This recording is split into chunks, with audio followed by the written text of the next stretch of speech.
candidats aux élections municipales, d'autres candidats, mais ils vont venir juste en passant. Ils m'ont dit que la campagne était un si peu occupée de ces temps-ci, qu'il y avait des activités à gauche et à droite.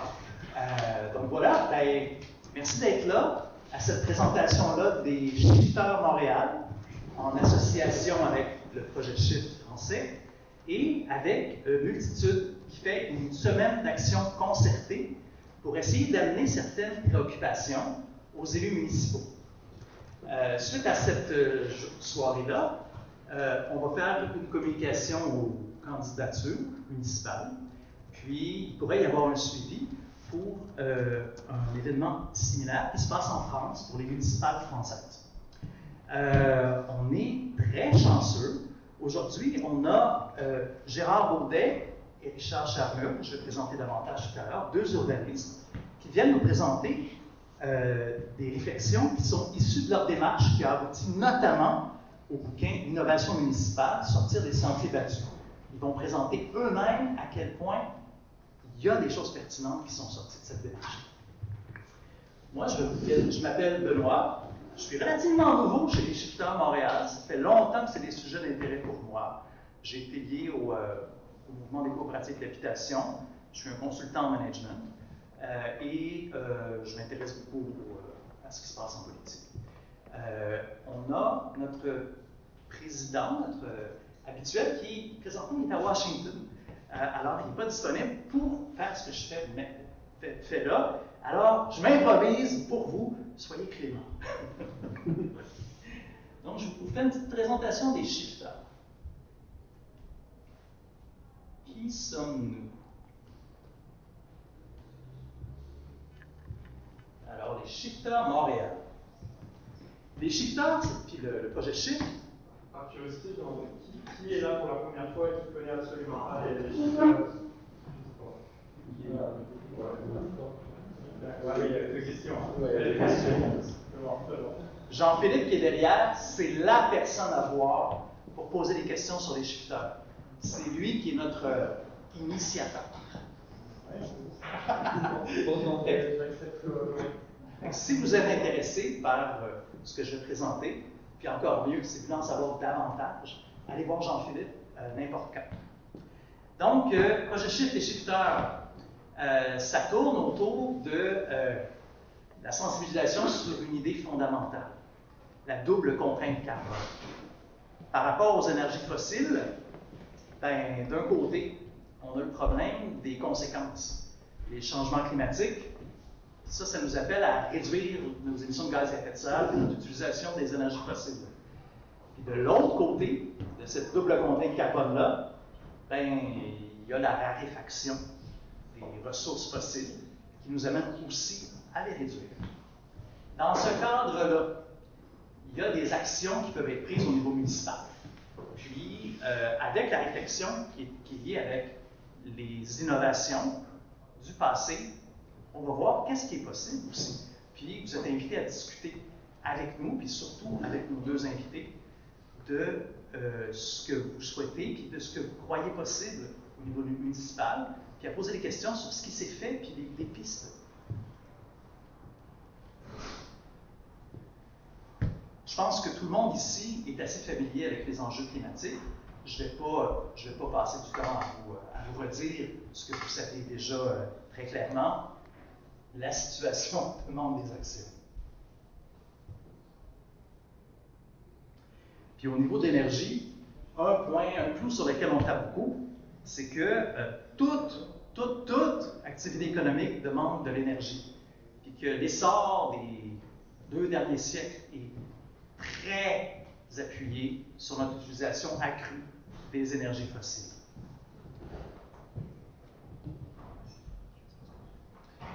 On a 2 mythes à déboulonner par rapport à cette contrainte-là. Le premier, c'est que par la technologie, par les innovations, on va tout résoudre sans changer notre mode de vie. Puis le deuxième, c'est que l'énergie n'est pas une contrainte. On a une énergie infinie. Je pense que c'est évident pour probablement chaque personne qui est assise ici. Notre position, c'est que l'innovation technique peut nous aider. La plupart, un grand nombre des shifters sont dans le monde du génie. présentement, tout le monde est bienvenu, mais il y a beaucoup d'ingénieurs parmi nous. Et il y a un angle technique, un angle scientifique, qui fait qu'il y a une sensibilité envers ces solutions-là technologiques. Mais aucune ne peut remplacer à l'échelle des énergies fossiles. Il faut faire preuve de sobriété énergétique, notamment par des innovations au municipal. Vous pourrez vous informer davantage de nos activités. On a une soirée comme ça par mois.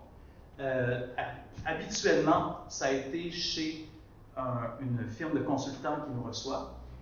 Mais cette année, on a décidé de sortir davantage et d'aller davantage au contact du monde universitaire. Donc, on devrait avoir une série d'activités, notamment sur les aspects énergétiques de l'intelligence artificielle. On a un rapport très étoffé qui arrive de France et on a une discussion avec le MILA. Devrait avoir lieu en novembre, c'est-tu confirmé? C'est pas confirmé. Sinon, dans les prochains mois. Mais ça s'en vient. Donc, vous êtes les bienvenus. Et j'inviterai nos deux invités à prendre la suite si vous êtes prêts. Est-ce que vous voulez vous présenter vous-même? Très brillant. Très brillant, ça va être super. Donc, voici. Tu peux rester assis si vous voulez.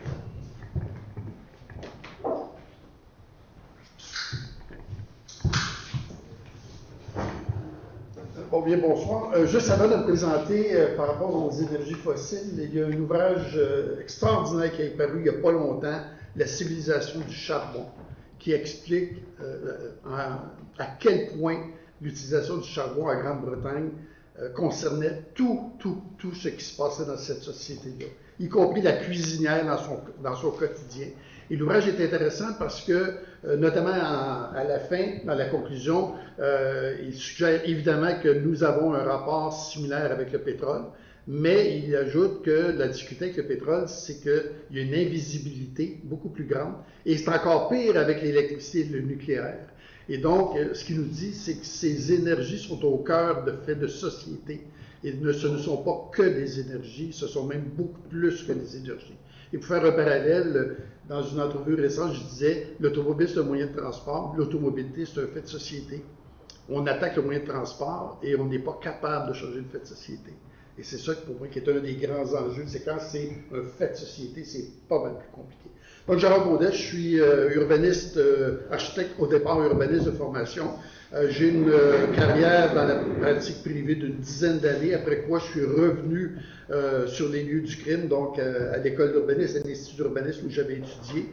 Et je suis devenu professeur, ce que j'avais jamais envisagé de ma vie, je suis devenu professeur. Et donc j'enseigne à l'école d'urbanisme d'architecture de paysage depuis 1989. Jeune retraité, mais réengagé pour 2 ans de mi-temps pour continuer à porter un peu le flambeau. Ok, bonsoir, donc moi c'est Richard Charmur, je suis un autre prof récalcitrant. J'ai été dans l'immobilier d'entreprise pendant 5 ans avant de me dire que peut-être j'allais faire autre chose. Donc j'ai fait de l'urbanisme ici à McGill. J'étais en France et j'étais à Paris et à Londres.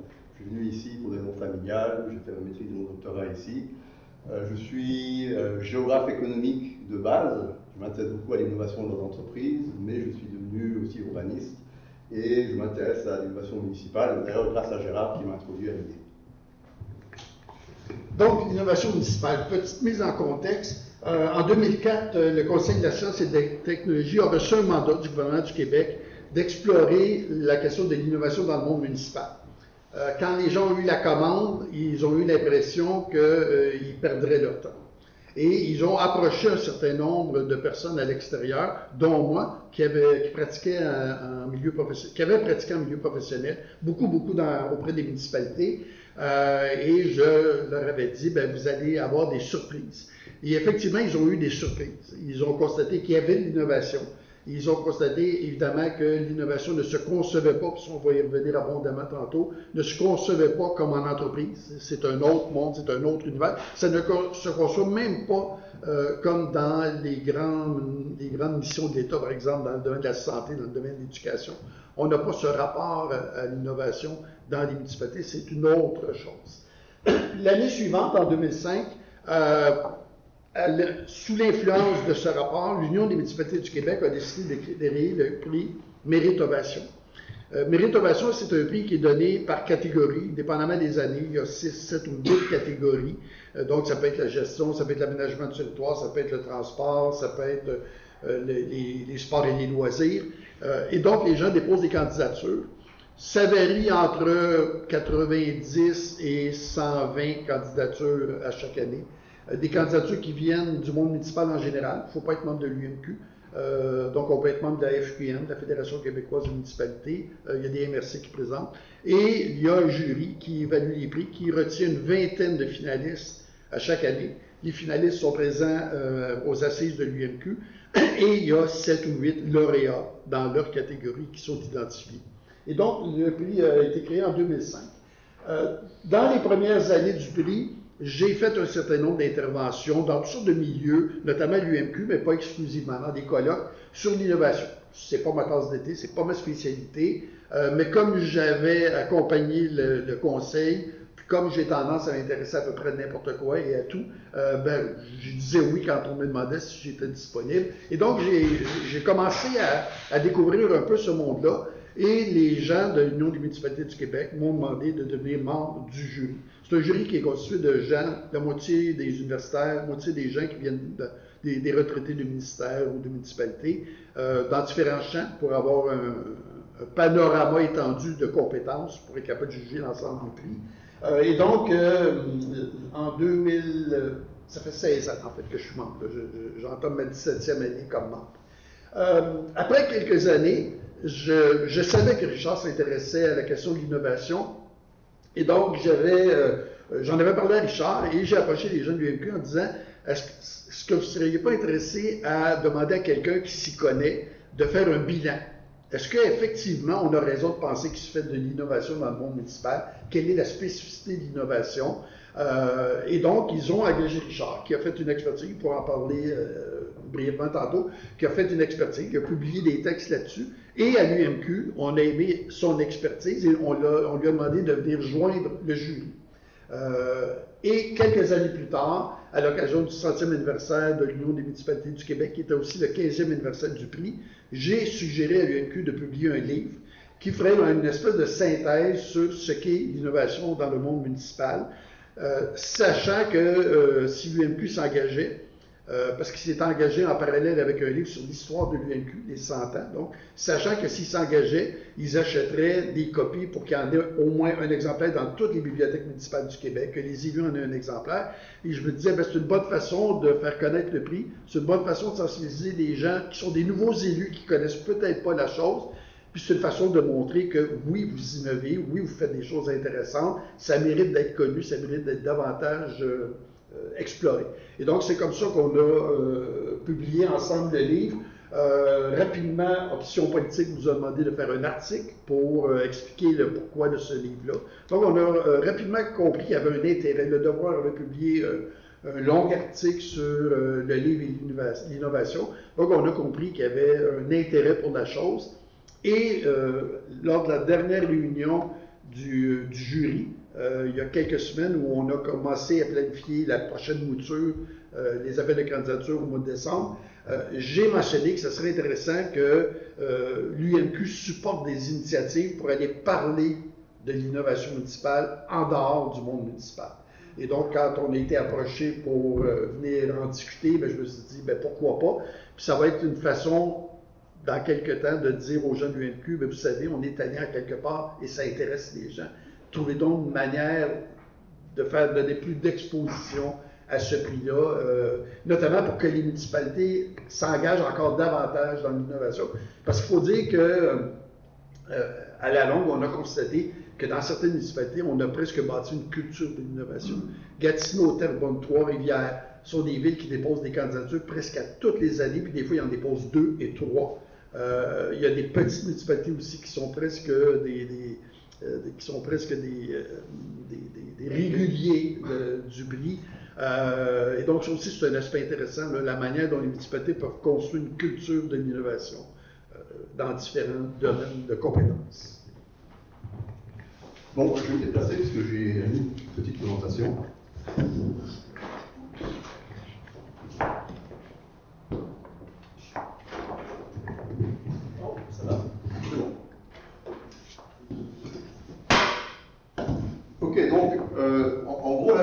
présenter ce qu'il y a dans le livre, mais interrompez-moi si vous avez des questions et des remarques. Alors le problème auquel on fait face, c'est cette question-là. Parce qu'on a beau dire qu'une municipalité innove, on a beau écrire des articles, faire des conférences, la question qu'on nous pose très souvent, soit directement, soit indirectement, c'est qu'est-ce que vous voulez dire, est-ce qu'une municipalité innove? Parce que malheureusement, on fait face à un a priori négatif envers la municipalité. Donc là, il y a des écoles bleus qui s'assoient, qui font rien, qui sont feignants. Et malheureusement, c'est quelque chose qui revient souvent. Et donc, une des idées aujourd'hui et de notre livre, c'est d'essayer de contrer donc, cet a priori. L'autre a priori, c'est que, ah oui, les municipalités innovent, mais au fond, c'est pas elles qui innovent. C'est qu'elles vont chercher des idées d'ailleurs, elles vont chez IBM, elles vont chez Cisco, elles vont chez Google, et ensuite, elles vont chez du génie conseil, et en fait, elles ne font qu'appliquer des innovations qui viennent de l'extérieur, ou parfois même, elles ne font que préparer le terrain pour que les entreprises privées innovent. C'est pas de ça qu'on parle. On parle vraiment d'innovation dans les organisations municipales, dans les services municipaux. Et donc c'est une distinction très importante, parce que lorsqu'on parle d'innovation municipale, si tant est qu'on accepte qu'elles innovent, on pense souvent que l'innovation vient de l'extérieur et que les municipalités ne font que faciliter la chose. Or, c'est pas de ça qu'on parle, c'est vraiment des municipalités qui innovent. D'ailleurs, à un moment donné, il y a quelques années, on a pris la décision d'exclure toutes les innovations qui venaient des entreprises. Parce qu'on a réalisé que les ingénieurs, notamment, se servaient des municipalités pour venir se faire accorder des prix, pour ensuite, évidemment, se servir de ça dans leur démarchage auprès des municipalités. Et donc, on a dit que c'est fini. Ce sont les municipalités qui proposent, et effectivement, des projets qui sont pilotés par la municipalité. Fait que là, ce que vous allez nous présenter, c'est les innovations des organisations municipales. Oui, absolument. Elles peuvent être accompagnées à l'occasion. Oui, elles ont besoin d'expertise à l'occasion. Absolument, mais c'est elles qui le pilotent. C'est leur idée, c'est elles qui le pilotent, et parfois, il faut rentrer de l'expertise. Et donc, notre défi, et donc, duquel je vais vous faire part, c'est d'abord de faire reconnaître et de valoriser l'innovation au sein de municipalités, mais ensuite, de comprendre ce que c'est et comment ça se différencie par rapport à l'innovation dont on a plus l'habitude de parler, donc celle dans le privé.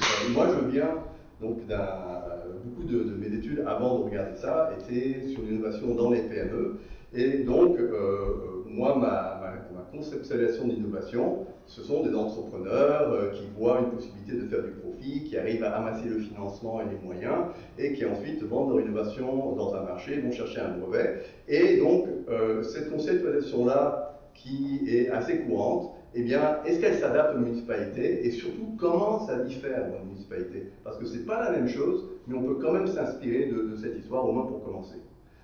Donc, on a parlé du discours ambiant. Je vais passer par quelques exemples pour que vous saisissiez de quoi on parle avant de commencer à parler un peu de quelques concepts. Donc c'est quoi les exemples? Bon, il y en a au moins une vingtaine par année, sinon plus, qu'on peut vous donner. Donc, j'en ai choisi quelques-uns. Donc ça, c'est un bâtiment, mais qu'est-ce qu'il y a d'innovant? Ce qu'il y a d'innovant là-dedans, c'est le côté légal et administratif. Parce que ce bâtiment, combine deux choses, ou trois choses. Un terrain scolaire, des logements abordables et communautaires, et un centre communautaire. Alors, qu'est-ce qu'il y a d'innovant? C'est que ce n'était pas faisable avant.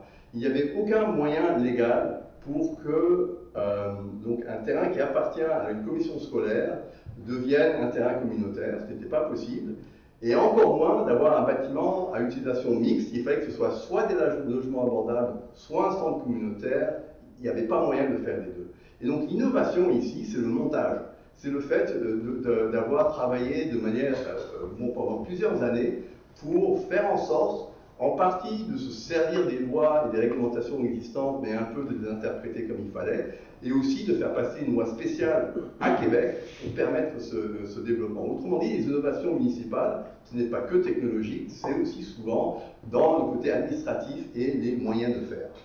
En plus, évidemment, de l'idée donc de maximiser l'utilisation de ce terrain. Et d'ailleurs, on a découvert par la suite que le fait d'avoir un centre communautaire et des logements, eh bien, c'était formidable parce que les personnes dans les logements interagissaient beaucoup plus avec le monde qui était au centre communautaire. Ça, c'était par la suite. Et évidemment, vous comprendrez l'intérêt de cette initiative-là quand on regarde le dossier de la construction des écoles au Québec.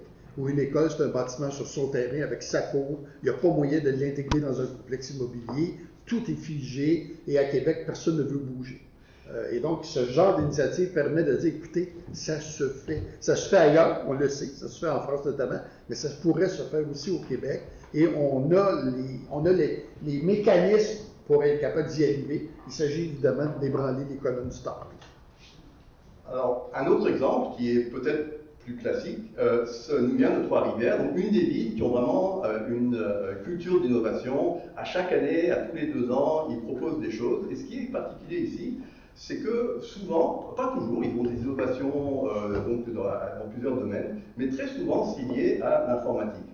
Parce que l'histoire de Trois-Rivières, c'était qu'en 2005-2006, après les fusions municipales, ils avaient un problème parce qu'ils avaient plusieurs logiciels différents pour comptabiliser les taxes et il fallait donc tout harmoniser. Et donc, plutôt que de faire ça à l'extérieur, ils ont embauché d'informaticiens qui ont résolu le problème, qui ont donc monté un système qui permettait donc d'harmoniser l'évaluation municipale. Et d'ailleurs, c'était un logiciel innovant et on voit qu'en 2007, ils ont gagné un prix. Mais ensuite, plutôt que de les mettre à la porte, ils ont gardé des informaticiens qui ensuite se sont mis à dire qu'est-ce qu'on peut faire d'autre. Et donc, quelques années plus tard, ils ont en 2014 gagné un autre prix qui était sur le système informatisé de répartition de véhicules pour organiser finalement le déblaiement de la neige. Et donc ce qu'ils ont fait, c'est qu'ils ont monté des petits capteurs SIG dans leurs camions, c'était des choses qu'on pouvait acheter un peu n'importe où. Ils ont ensuite monté un système SIG qui permettait de voir où étaient les camions et donc d'optimiser le chemin des camions, d'optimiser les attentes. Et donc, ça a accéléré donc, la collecte de la neige d'à peu près 20%, et ça a aussi économisé à peu près aussi 20% d'émissions carbone, juste parce que les informaticiens ont eu une idée, ils étaient là, ils se tournaient les pouces peut-être, je ne sais pas, mais ils ont bien employé leur temps, et ils ont donc innové, mais avec ce qui pourrait paraître être les moyens du bord, sauf que c'est un système qui est particulièrement efficace. Par la suite, ils ont aussi fait d'autres systèmes d'optimisation, donc celui-là, le prochain en 2017, lié à la gestion des contrats. On se plaint souvent qu'on creuse un trou, on le remblait, puis ensuite on creuse le même trou pour faire autre chose. Eh bien, eux, ils ont un système à Trois-Rivières pour essayer d'éviter ça, où tous les contrats sont centralisés. À la fois, on connaît le contracteur, on connaît la géographie, on connaît, si on veut, l'échéancier, et on essaye donc les coordonnées. Donc ils ont un système pour faire ça, et qui fonctionne vraiment au niveau des services. Ce sont les services qui entrent les informations, et ça remonte. Bref, ça, non seulement les innovations elles-mêmes sont intéressantes, mais c'est la culture de l'innovation, le fait que lorsqu'on a la capacité interne et qu'on a l'habitude, qu'on a aussi la légitimité, si on veut, de proposer de nouvelles idées, eh bien ça peut mener à quelque chose.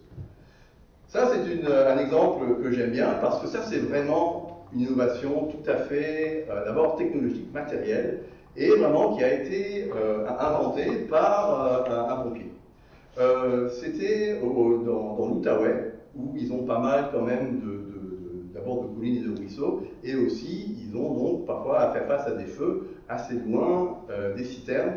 Et donc qu'est-ce qu'on fait quand le camion est vidé d'eau et puis on va faire 10 km pour aller le remplir? Eh bien, il a inventé ça. C'est une borne sèche amovible qu'on peut mettre au-dessus d'un petit ponceau, au-dessus d'un ruisseau, donc qui s'attache là, donc on peut baisser, qui va puiser l'eau. Il y a un système pour éviter que ça racle le fond, et donc on peut remplir le camion citerne sur place s'il y a donc un petit cours d'eau. Et ça a été inventé de toutes pièces par un pompier qui est ensuite allé à Rona Dépôt pour acheter les pièces, qui l'a fabriqué. Ça fonctionne bien.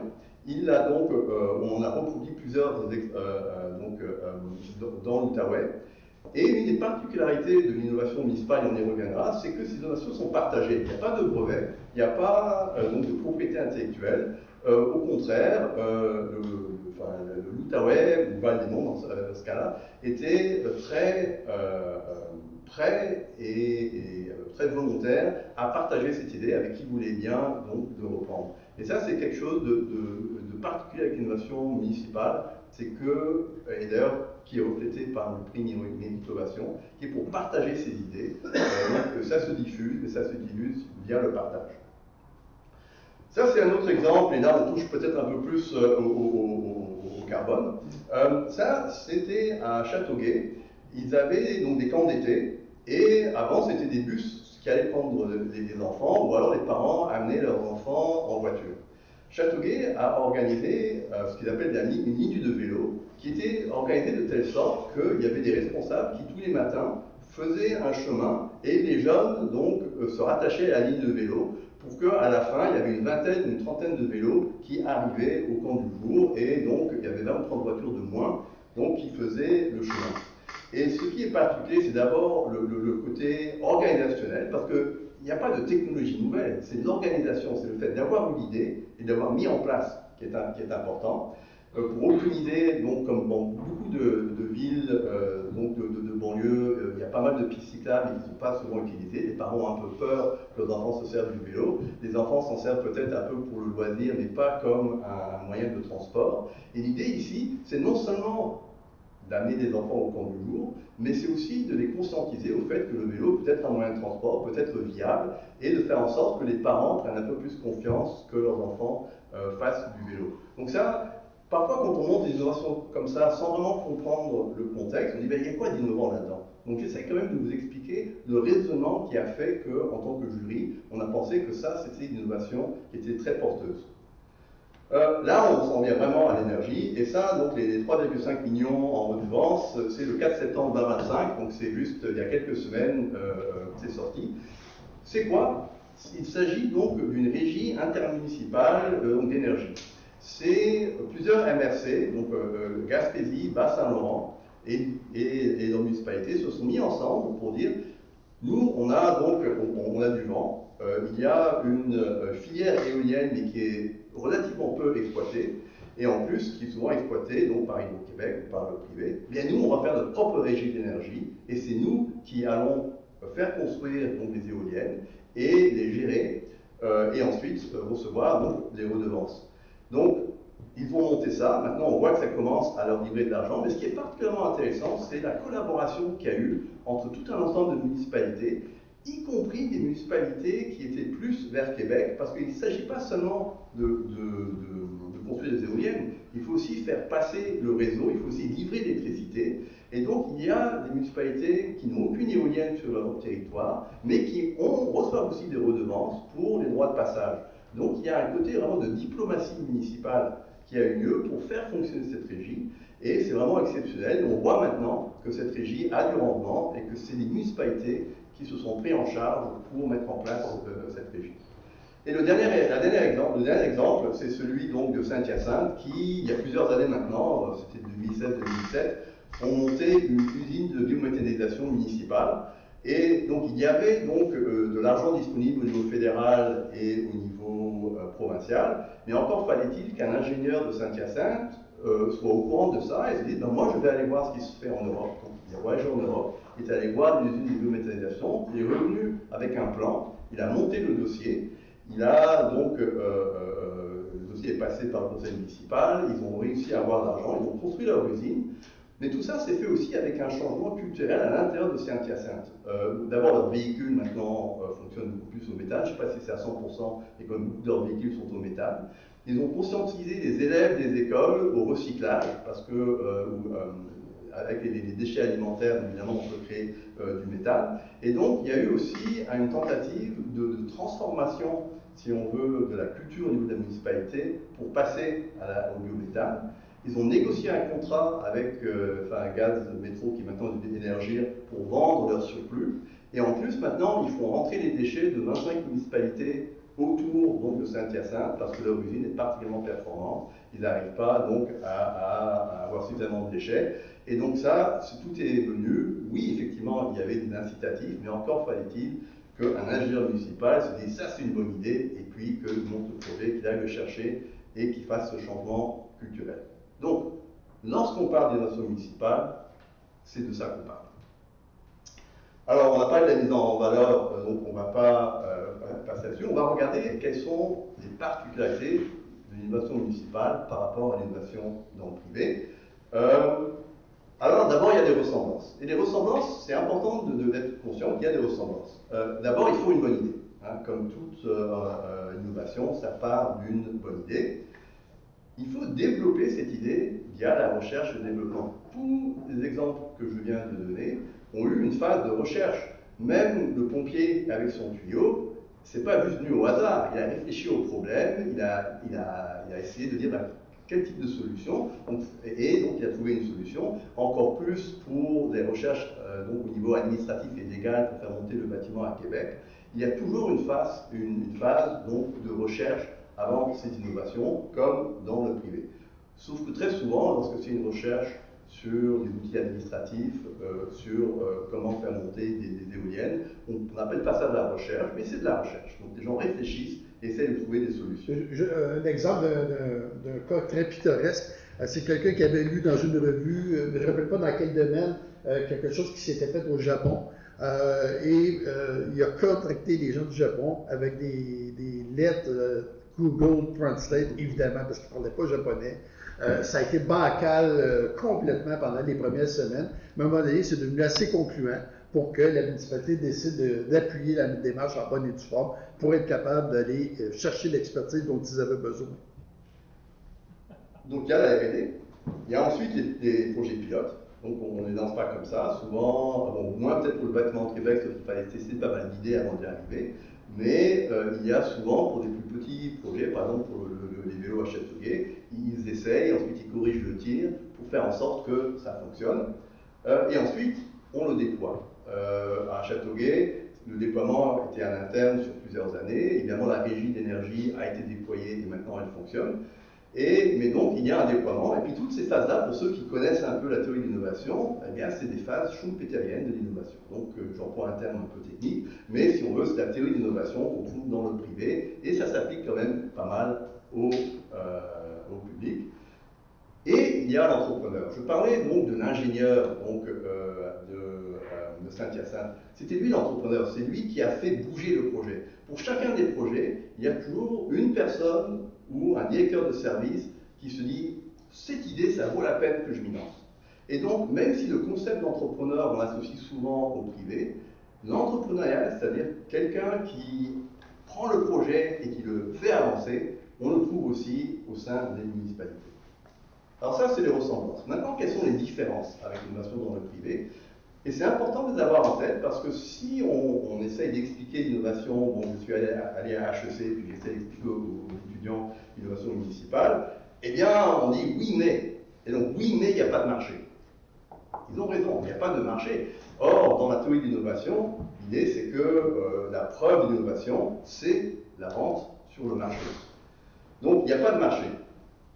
Et il n'y a pas de profit. Donc la motivation de l'entrepreneur, qui dans la théorie c'est la recherche de profit, on innove, pourquoi? Parce qu'on veut faire des profits, eh bien il n'y a pas cette motivation, mais il y a beaucoup d'écrits, et puis nous c'est ce qu'on remarque chaque fois qu'on parle à ces gens-là, c'est que c'est l'idée du service public.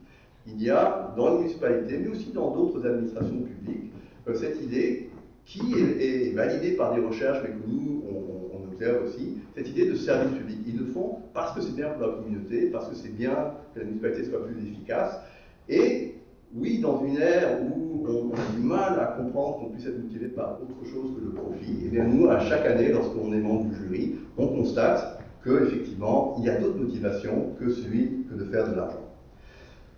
Des innovations, il n'y a pas de marché, donc on ne résout pas on ne va pas chercher des marchés. Ce qu'on fait souvent municipal, c'est de résoudre des problèmes.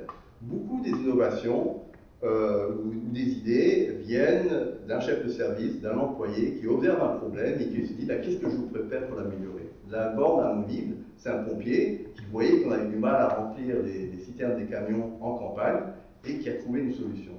Pour les vélos, c'était les gens du Pont du Jour qui voyaient débarquer plein de gens en voiture, et c'est quand même, il y a autre moyen de le faire. Nous, on essaye de faire du sport pendant la journée aux étudiants, or ils arrivent en voiture, est-ce qu'il n'y a pas moyen d'adresser ce problème? L'énergie en Gaspésie, on a tout ce vent, le secteur de l'éolien périclite un peu, qu'est-ce qu'on peut faire? Ils ont créé leur régie. Donc il y a toujours, ou très souvent, cette idée de résolution de problèmes. Et l'autre chose, ensuite, il n'y a pas de marché, donc comment est-ce qu'on juge si l'innovation a réussi? Eh bien, finalement, c'est si on atteint les objectifs. Donc, si la régie fonctionne, si les gamins viennent à vélo, si la borne amovible arrive vraiment à livrer l'eau au camion, eh bien c'est comme ça qu'on juge l'innovation. C'est pas le fait d'avoir un brevet, c'est pas le fait que ça se diffuse mondialement, c'est est-ce que la municipalité a réussi à résoudre son problème de façon donc, efficace et efficiente. Encore une autre objection, où est le risque? Vous parlez d'entrepreneuriat, mais qui prend un risque? Il n'y a pas de risque dans le public. Ça, c'est vraiment pas vrai. Déjà, même quand on regarde la littérature dans le privé, le risque des entrepreneurs privés est très souvent un risque réputationnel. Très souvent, ils vont chercher l'argent des autres pour investir dans leur entreprise. Parfois, c'est un peu leur argent, mais très souvent, ils vont trouver les fonds des autres. Et le problème quand on ne réussit pas dans le privé, c'est qu'on a du mal, donc la prochaine fois, à aller trouver du financement. Dans le public, évidemment, les gens ne risquent pas leur propre argent, mais il y a une prise de risque réputationnelle. Parce que si on a une idée et qu'on le fait avancer et qu'on y croit et qu'ensuite ça ne marche pas, eh bien, la prochaine fois qu'on a une idée, ça va moins bien passer. Donc il y a quand même une prise de risque réputationnelle pour l'entrepreneur qui porte le projet. La municipalité elle-même prend des risques, parce que si elle permet des projets pilotes, si elle permet la recherche et le développement, c'est-à-dire qu'il y a certains moyens municipaux qui lui sont dévoués. Donc on permet à une personne de prendre son après-midi tous les vendredis pour réfléchir. On lui permet d'utiliser certains matériaux donc municipaux. Donc il y a un risque, et un risque politique surtout, parce que si de l'extérieur on voit qu'un employé ne fait pas son travail avant l'après-midi, mais se met à réfléchir sur les tuyaux et les bornes, eh bien, il y a la possibilité qu'on dise « Ah ben, celui-là, il faut rien, il y a bien un problème, il faut mieux gérer les employés ». Et donc, dans la municipalité qui permet donc cette latitude à cet employé, il y a aussi une prise de risque. Et finalement, de manière plus précise, il y a un problème de comptabilité. C'est que c'est de l'argent public, il y a une comptabilité qui est frileuse pour de bonnes raisons, mais si une innovation est ratée, c'est de l'argent perdu. Donc on va pointer du doigt n'importe quel projet qui n'a pas fonctionné et ça va devenir un scandale.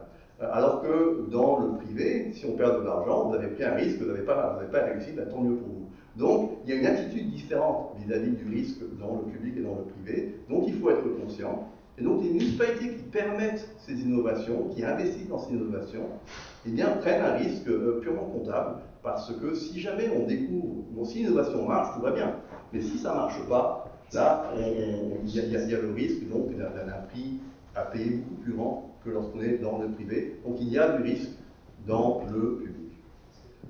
Donc, qui sont ces fameux entrepreneurs? Eh bien, parfois, je dirais même souvent, c'est un employé seul ou une petite équipe, parce que c'est eux qui sont face au problème. Eux, ils sont sur le terrain, ils voient le problème, et ce terrain peut être une bibliothèque, peut-être les feux de forêt, mais ils sont sur le terrain, ils voient le problème et ils commencent à réfléchir à une solution.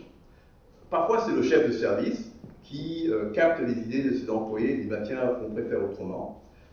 Et beaucoup plus rarement, ce sont des hommes ou des femmes politiques.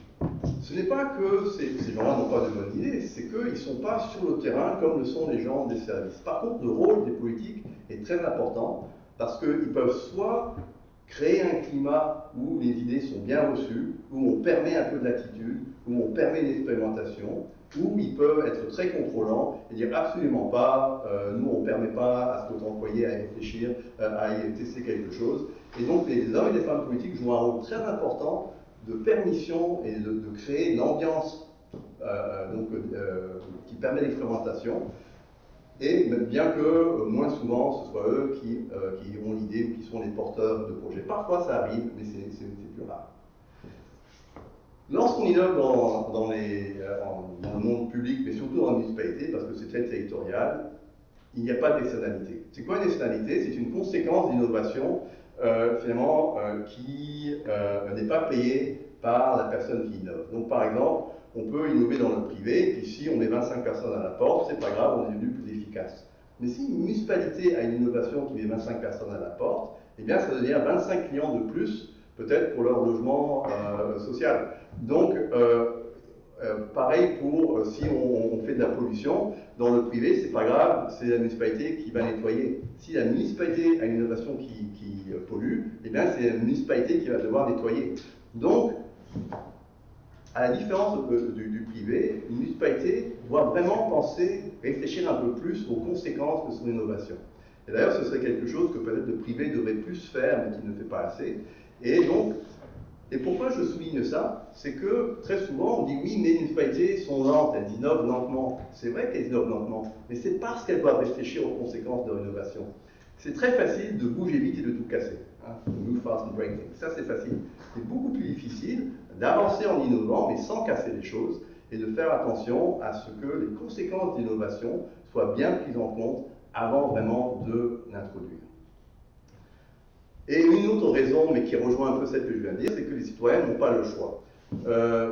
Beaucoup d'innovations dans le privé, on se dit que, bien que ce ne soit pas toujours vrai, c'est vrai qu'il y a des grosses mastodontes comme Google où on n'a pas vraiment le choix lorsqu'ils changent des choses, mais pour des plus petites entreprises, lorsqu'ils innovent, le client peut choisir est-ce que j'achète oui ou non. Mais lorsqu'on est citoyen d'une municipalité, on n'a pas le choix. Si la municipalité décide de changer quelque chose, elle le change pour tous ses citoyens. Et donc, il y a l'aspect politique de l'innovation qui est très important, qui fait aussi en sorte que les municipalités doivent faire attention lorsqu'elles innovent. Et donc, oui, elles innovent un peu moins vite. J'insiste là-dessus parce que vous vous souvenez qu'une des motivations, c'est de contrer ce discours comme quoi les municipalités n'innovent pas, qu'elles sont lentes, qu'elles ne font rien. Oui, elles innovent, mais oui, effectivement, parfois elles sont lentes, mais c'est pour des raisons que je viens d'évoquer. Les externalités et le fait qu'il y a le côté politique, ça doit être acceptable, on doit aller chercher l'acceptabilité sociale, on ne peut pas faire fi de ça, alors que dans le privé, eh ben, on fait ce qu'on veut, et puis les clients vont embarquer ou pas.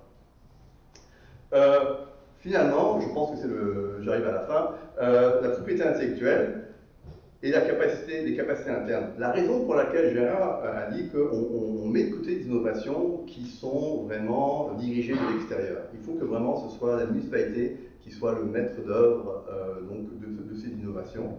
Pour deux raisons. D'abord, la propriété intellectuelle.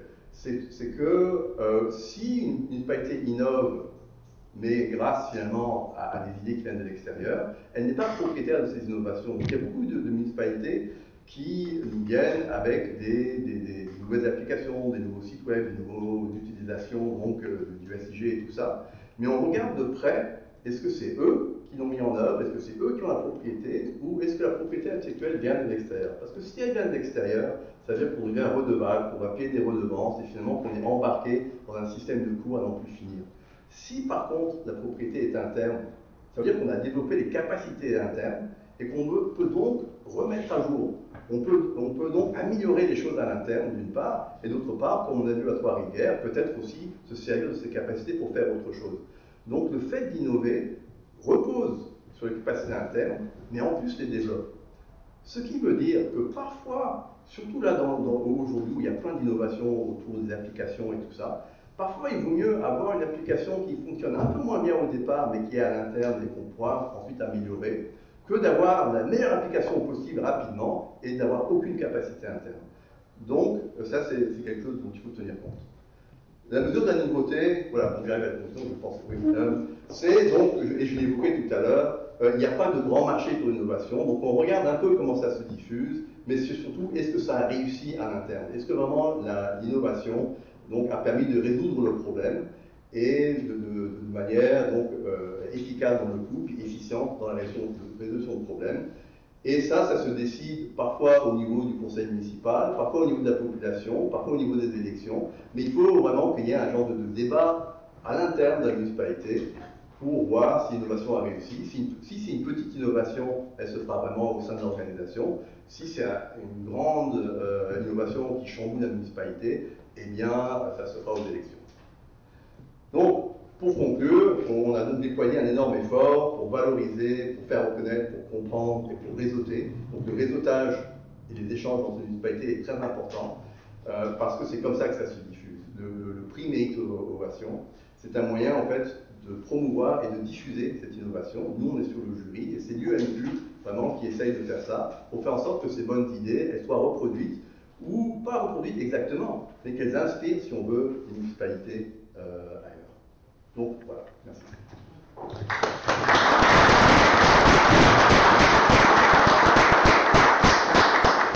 Et juste pour rajouter sur la question de la différence avec le privé, moi j'ai vu passer à peu près 1500 propositions. Évidemment, elles n'étaient pas toutes innovante, mais sur les quelques 1500, il y en a une seule qui a été proposée par une municipalité qui voulait faire breveter. Une seule. Et d'ailleurs, la question du brevet se pose, on se la pose, est-ce qu'il n'y a pas des choses, effectivement, qui devraient être brevetées, même s'il y a un partage entre les municipalités, il y a des choses qui mériteraient d'être protégées par un brevet, même si ce n'est pas pour faire des profits avec... Par exemple, la borne amovible, parce que si jamais quelqu'un le reprend, il y a pas mal de marchés aux États-Unis, en Australie, en Suède, des pays comme ça, mais pour l'instant, c'est pas breveté. Quelqu'un qui voit cette idée et qui dépose un brevet, on voit la propriété. On a même eu des exemples de camions ou de remorques qui ont été construites par le personnel de la municipalité, parce qu'il n'y avait rien sur le marché où c'était beaucoup trop coûteux. Et donc, ce sont les gens de la municipalité qui ont construit ces choses-là. Et donc, effectivement, dans ces cas-là, ça mériterait d'être protégé, même si, effectivement, l'objectif, c'est de partager. Et ça, c'est fascinant de voir les gens dans les kiosques, quand on a les 20-22 finalistes, proposer gratuitement à d'autres municipalités. On peut vous envoyer ça demain matin. Mais ça revient à l'idée de la motivation du service public, c'est que vraiment, ils n'ont aucune notion de protéger leur propriété intellectuelle, justement, parce qu'ils ne sont pas là pour ça. Et parfois, comme dit Gérard, ils devraient peut-être l'être un peu, ne serait-ce que pour éviter que leur idée soit piquée. Ça me paraît ouvrir à tellement d'interrogations. Puis c'est tellement riche cet élément-là. Je peux te passer la parole tout de suite si tu veux, puis après ça, je spin. On va commencer à jaser ensemble. Ok. Je choisis ma question. Je vais commencer par est-ce que vous êtes familier avec la notion de Living Lab? De Living Lab. Oui. Parce qu'il y a énormément d'éléments que vous soumettez qui, à mon sens, sont très parallèles à cette notion-là. La deuxième question, c'est que quand vous parlez d'innovation dans la municipalité, est-ce que vous considérez que c'est les employés municipaux qui sont innovants ou est-ce que c'est au service de la municipalité, donc on considère que les citoyens aussi sont comptés dans l'innovation?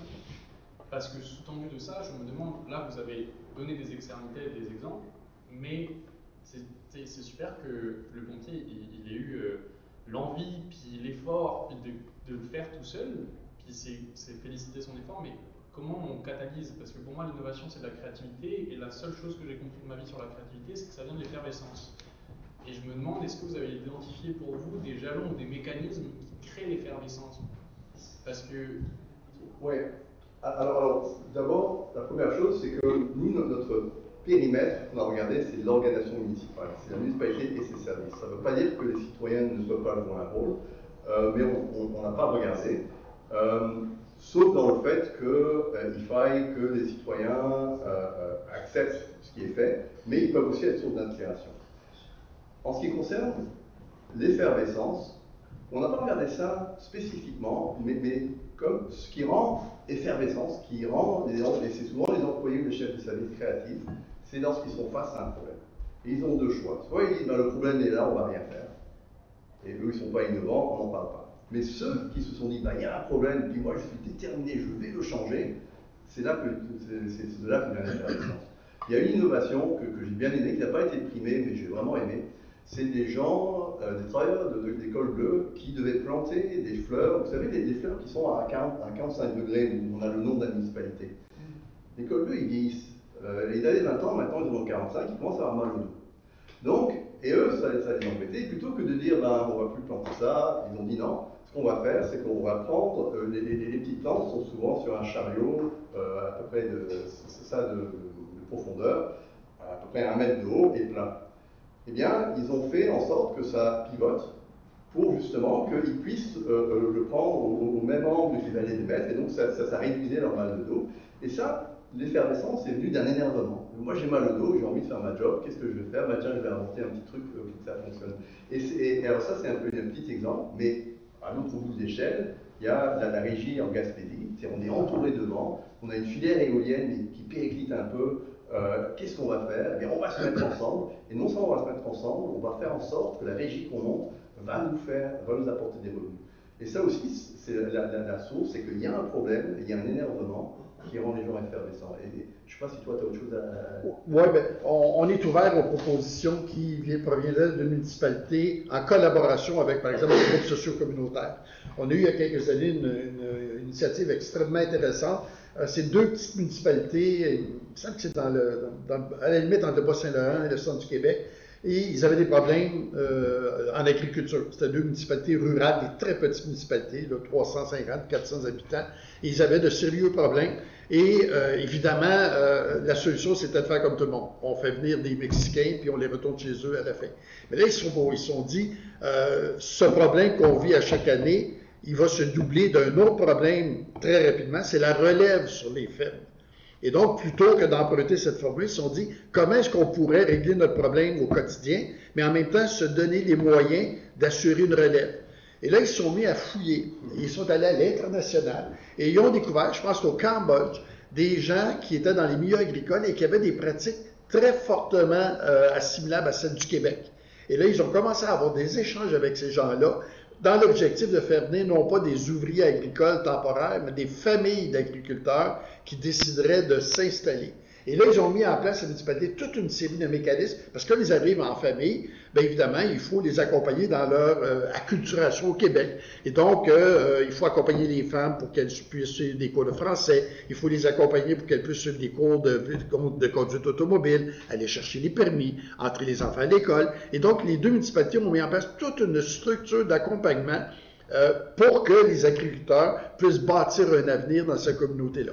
Et ça a tellement bien fonctionné, parce qu'il y avait déjà des engagements après quelques années là, assez sérieux, que la municipalité régionale de comté a pris la relève. Dorénavant, ça se passe à l'échelle de la MRC, cette mécanique-là. Et d'ailleurs, je me souviens même de cet exemple parce qu'ils ont dû aller parler au ministère de l'Immigration à Québec, parce que faire entrer des personnes pour le travail agricole, c'était difficile au niveau des migrations, parce que c'était pas les gens universitaires et tout ça. Et ils ont dû faire passer le message que pour nous, c'est pas les universitaires des PhD qu'on veut, c'est des gens qui peuvent faire fonctionner les machines, et ces gens-là, ils ont des compétences. Donc, c'était vraiment bien pensé dans le jeu. Un peu dans le même esprit que l'exemple que tu amènes, Gérard. Moi, je me posais la question dans vos exemples, s'il y a des exemples justement d'innovation. On a parlé beaucoup d'innovation plus technologique, des innovations sociales. Ou si c'est quelque chose qui est co-construit ou qui est vécu citoyen-municipalité. Donc, ça en est un exemple. Est-ce qu'il y en a d'autres? Ben, deux autres, rapidement. Moi, le marché, service public, mais le marché, c'est les citoyens d'une municipalité. Donc, c'est pour eux qu'on fait ça. C'est pour eux que la municipalité donne des services.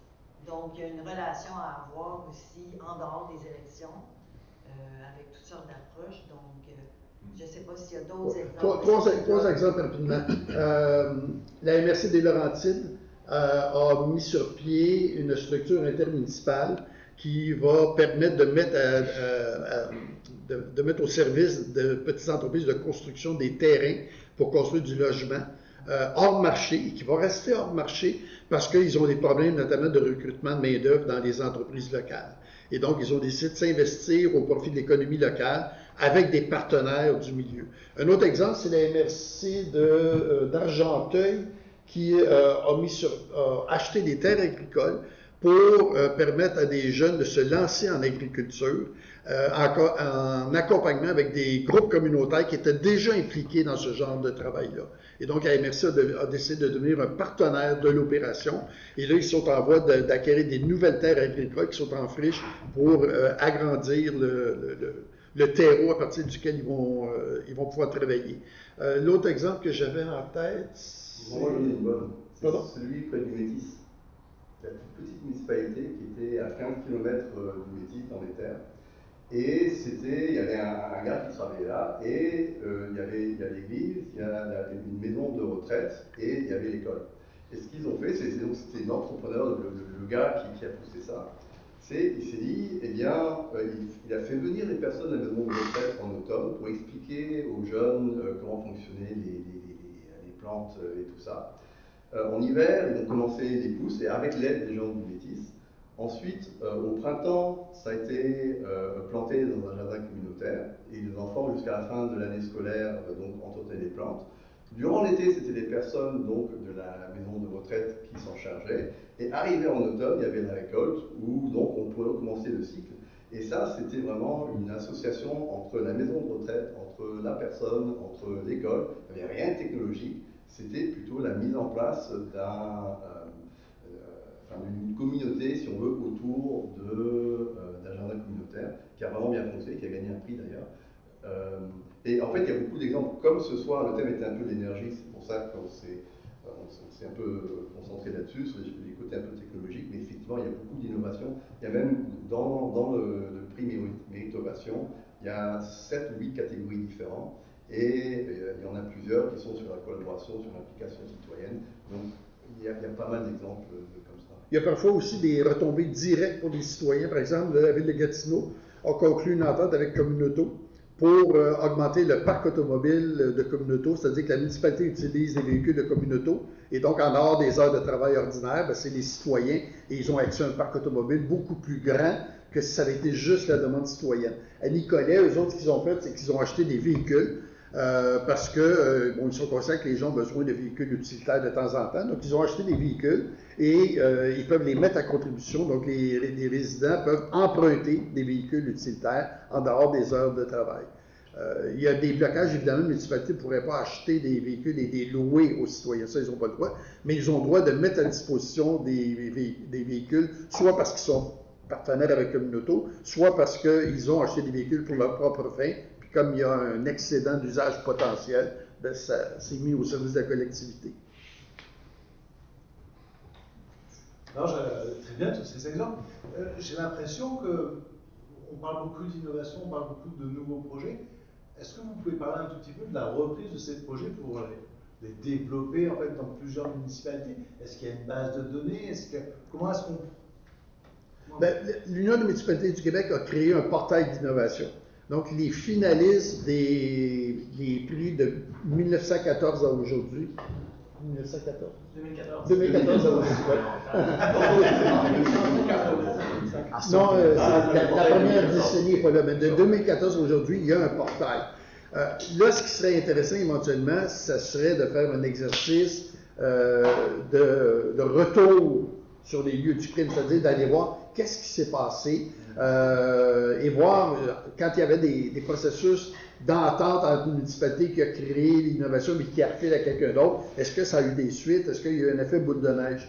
Ça n'a pas été fait. Et c'est le genre de choses qu'on serait intéressé à mousser auprès de l'Union des municipalités du Québec pour être capable de valider encore davantage, puis peut-être d'inciter les élus à être davantage réceptifs, parce qu'on le voit là, pendant les assises, les kiosques sont très, très, très achalandés. Mais est-ce qu'effectivement, il y a du suivi? Est-ce qu'il y aurait des moyens d'assurer un suivi un peu plus intense? Ça reste à faire. Il y a aussi des mécanismes d'accompagnement, parce que c'est pas une innovation de Trois-Rivières ne peut pas nécessairement être demain matin adaptée à Louisville. Donc, est-ce qu'on pourrait avoir des mécanismes qui permettraient justement de faire le pont pour que l'innovation, qui est souvent une adaptation de quelque chose qui existe, puisse rejoindre un plus grand nombre de municipalités. Mais en fait, c'est difficile à suivre parce que, comme dit Gérard, il y a beaucoup d'adaptations. Donc, même lorsqu'on regarde l'innovation et on parle aujourd'hui, oui, on a été inspiré d'ailleurs, c'est une inspiration. C'est très rare que l'innovation puisse être transférée clé en main d'une municipalité à une autre. Cela dit, ça ne veut pas dire qu'il n'y a pas d'influence, c'est-à-dire qu'on prend une idée et on l'adapte à la réalité de notre municipalité. Et d'ailleurs, ça, c'est une des différences dans la diffusion d'innovation, c'est que dans le privé, dans l'entreprise, il y a des innovations mondiales qui sont reprises dans l'entreprise, on achète la technologie, on l'applique. Ça se passe plus rarement au niveau municipal. Cela dit, moi, je serais ravi de faire une étude là-dessus, d'enquêter, mais pour l'instant, je n'ai pas les moyens. Ce que je comprends, dans le fond, c'est que votre suivi du prix Méritovation a montré sur 15 ans 1500 innovations. Puis là, vous êtes à une étape où vous aimeriez montrer les transferts d'innovation. Effectivement. Il y a M. Baudouin qui vous a parlé après ça. J'essaie de me faire une tête sur votre première question. Comme vous dites, qu'est-ce que l'innovation municipale? Comme étudiant, M. Baudet, c'est mon directeur de mémoire sur la transformation des villes commerçantes. Il m'a convaincu, mais j'étais aussi convaincu que la ville est en transformation continue. Puis sur l'innovation, j'ai un billet aussi, parce que je suis architecte ingénieur, je suis un partisan de l'urbanisme transitoire, qui fait qu'on améliore par itération. J'essaie de me faire une tête sur donner un prix dans le contexte du municipal où la ville se transforme, le contexte se transforme, les citoyens, la démographie change, le mode de participation change. Fait que améliorer en continu une ville, puis un prix, c'est comme un Polaroid. Comment vous gérez le fait? Parce qu'on n'a pas innové ces finales où on transfère à une autre ville. On essaie toujours, d'après moi, essayer d'améliorer son quartier de proximité en continu. Comment vous gérez cette notion de temps-là, tant dans une ville qui se transforme en continu, puis une innovation qui est presque figée? Ok, d'abord, il y a continu et continu. Même si c'est continu, il y a parfois des paliers. Donc, lorsqu'on a passé un palier, ça devient une innovation qui est plus, qu'on remarque plus que l'innovation continue. D'autre part, dans le privé, c'est la même chose. C'est-à-dire que l'innovation dans l'entreprise, donc on ne sort pas de nulle part. C'est souvent aussi une innovation continue. Puis il y a un moment donné où on décide de déposer le brevet ou de déposer le produit. Et il ne faut pas oublier que la décision d'innovation est tout aussi complexe dans le privé que dans le public. Donc il faut que d'abord on accepte l'idée qu'il y a quelque chose qui s'appelle l'innovation, et on peut l'argument de l'apporter s'appliquer aussi au privé. Toute innovation, on a montré que beaucoup d'innovations, même les plus extrêmes aujourd'hui, sur l'IA et tout ça, reposent sur des inventions, des innovations qui ont été faites il y a très longtemps dans le public, dans l'université. Donc à quel moment est-ce qu'on appelle ça une innovation? Oui, on dit que c'est le moment où ça atteint le marché, donc ça c'est un peu artificiel. Mais par contre, si on ne parle plus d'innovation municipale, on rentre dans notre discours, que la municipalité ne fout rien, qu'ils sont tous fainéants. Donc il faut quand même qu'on identifie et qu'on se serve de ce vocabulaire pour des raisons rhétoriques autant qu'autre chose. Mais je pense qu'on va au-delà et qu'il y a beaucoup d'exemples à montrer qui sont des étapes paliers qui ont été atteints. Il y a aussi des moments critiques. Prendre un exemple, Repentigny, ils savaient parler avec la piscine parce que bon, les jeunes enfants ont de plus en plus de problèmes de santé de toutes sortes, notamment des problèmes respiratoires, des problèmes d'allergie, c'est rendu presque terrorisant. Et ils avaient ce problème-là. Et à un moment donné, ils se sont dit, il faut qu'on règle ce problème-là. Ils ont fait appel à une firme spécialisée, reconnue, et ils sont arrivés avec ils reconstruisaient presque la piscine au complet. Et là, il y a un employé de la piscine qui a dit ça n'a pas d'allure. Et lui-même est parti fouiller sur l'Internet. Et il a trouvé une solution. Et je pense que c'était 30 fois moins cher que la solution de la firme d'ingénierie. Et ça n'empêche pas à ces moments critiques. Quelle autre municipalité a été confrontée à ça? Ben, les deux petits villages avec la relève agricole, c'était ça. Il y a plusieurs exemples où l'Aréna Saint-Michel, il y a quelques années, le système de refroidissement, chauffage était fini. Il fallait qu'ils refassent tout ça. La première proposition, c'était de refaire à l'identique. La solution qui a été retenue à la recommandation des employés, ça a été dit non. Dorénavant, la patinoire va être arrosée avec l'eau de pluie. On va arrêter de prendre de l'eau du robinet pour arroser la patinoire. On va tout modifier ça. Et là, ils ont intégré toutes sortes de nouvelles technologies pour optimiser le chauffage de l'aréna, pour tout ça. Et donc, c'est un autre exemple. Il y a un moment critique qui arrive, il y a une solution qui est déposée, et il y a quelqu'un de l'intérieur qui dit ça n'a pas d'allure. Ça n'a aucun bon sens, cette histoire-là. Les véhicules qui ont été inventés, créés à la demande des municipalités, même construits partiellement par les municipalités, sont des exemples. Il y avait des choses sur le marché, mais à des prix totalement exorbitants, et en plus qui ne satisfaisaient pas entièrement les besoins. On s'en fait un. On va le fabriquer. Mais la ville, elle est quand même plus open source, non? C'est beaucoup plus risqué. Faut que tu fasses évoluer la ville, il faut que tu fasses des tests, puis tu es plus transparent. En entreprise, tu peux développer ton produit, faire des essais-erreurs, mais être capable dans une ville de faire des essais-erreurs, puis collectivement, on accepte. Bon, ben, oui, mais il n'y a pas de problème de secret, justement. Les gens, ils innovent, ils vont parler ouvertement. Si vous allez dans le service qui comprennent vos camions, ils vont être très contents de vous expliquer. Donc, il n'y a pas ce besoin de secret. C'est un monde différent, c'est quand même de l'innovation, parce que, au moins on a essayé de démontrer que c'est une innovation, mais il y a quand même une différence, c'est qu'il n'y a pas de secret, il n'y a pas de voltage, au contraire, il y a un désir de partage. passionnant. Tout ça, j'aurais plein de questions. Deux choses. Je m'interroge en fait justement sur cette sur la signification que dans l'esprit du citoyen lambda, ce que signifie innovation. Parce qu'on a comme le réflexe de penser que ça peut être un bien commercial, que ça peut être produit, que ça peut. Mais il y a énormément d'innovations qui sont de toutes sortes de nature et qui sont dans les faits des innovations, de la nouveauté, de la créativité au service de. Bon, des fois c'est une entreprise, des fois c'est une communauté, ça va dépendre de ce qu'on fait. Mais la recherche et le développement, je me demande s'il y a eu des observations faites sur les plus innovants et la démographie des plus innovants. Seulement en termes de nombre, c'est-à-dire une démographie périurbaine, vraiment la campagne profonde ou un secteur en déclin démographique parce qu'il n'y a pas de relève agricole où on trouve des solutions. Necessity is the mother of invention, hein, on trouve des solutions. C'est quand on arrive dans des grandes agglomérations où il y a plus d'arrondissements, où il y a plus de territoires et donc, par le fait même, plus de niveaux de gouvernance, où chaque palier a sa cornette pour écouter ce que les citoyens disent. Tout le monde n'est pas interpellé de la même manière. Et dans le processus décisionnel de dire « Hey, toi, moi là j'ai l'œil de lynx, je viens de te spotter et faisons ce projet-là ensemble, c'est une très bonne idée », ça te prend le mobilisateur, celui que vous qualifiez d'entrepreneur dans votre présentation. Cet entrepreneur-là, il faut que ce soit une personne qui est, visionnaire, c'est peut-être un peu fort, mais ça prend quelqu'un qui a du leadership, quelqu'un qui a du respect pour ses équipes de travail.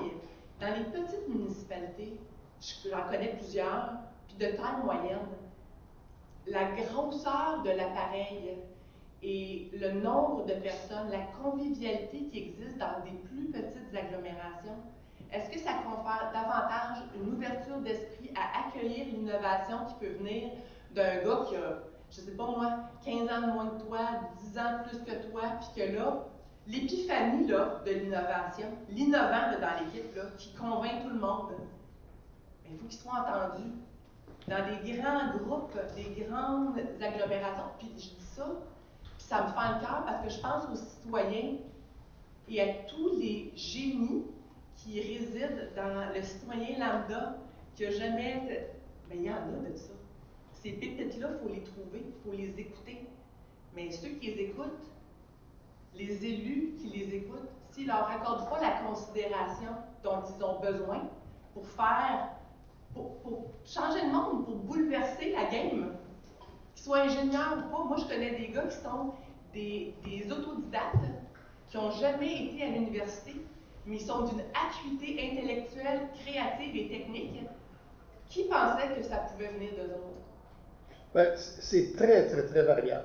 Évidemment, les petites et les très petites municipalités peuvent plus difficilement se positionner. Des fois, ils n'ont même pas le temps de remplir les formulaires pour les déposer.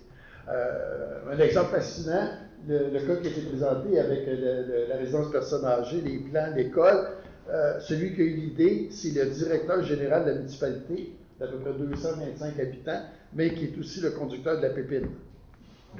C'est lui là, qui a drivé ce dossier-là, parce qu'il trouvait qu'il y avait des ressources qui n'étaient pas utilisées. Mais il y a les mains dedans. Il y a vraiment les mains dedans. Mais la plupart du temps, même dans les grandes municipalités, c'est comme ça que ça se passe. Il n'y a pas de bureau de l'innovation à ma connaissance, sauf dans certains créneaux pointus. Là. Il y a des créneaux qu'on veut investir dans certaines grosses municipalités. Là, on va mettre le paquet. Mais en règle générale, les innovations viennent du terrain, viennent des gens de terrain. Les élus sont bien contents quand ils sont finalistes, puis sont bien contents quand ils reçoivent un prix, mais dans bien des cas, ils viennent presque d'apprendre ce qui s'est passé. Il y a beaucoup de municipalités où on le sait, là, la proposition qui est déposée, elle est plus ou moins à l'insu des élus. Évidemment, il y a le directeur général qui va signer, mais ils ne sont pas toujours au courant, puis comme Richard le disait, on n'a pas beaucoup d'exemples où il y a eu des commandes d'innovation venant des élus.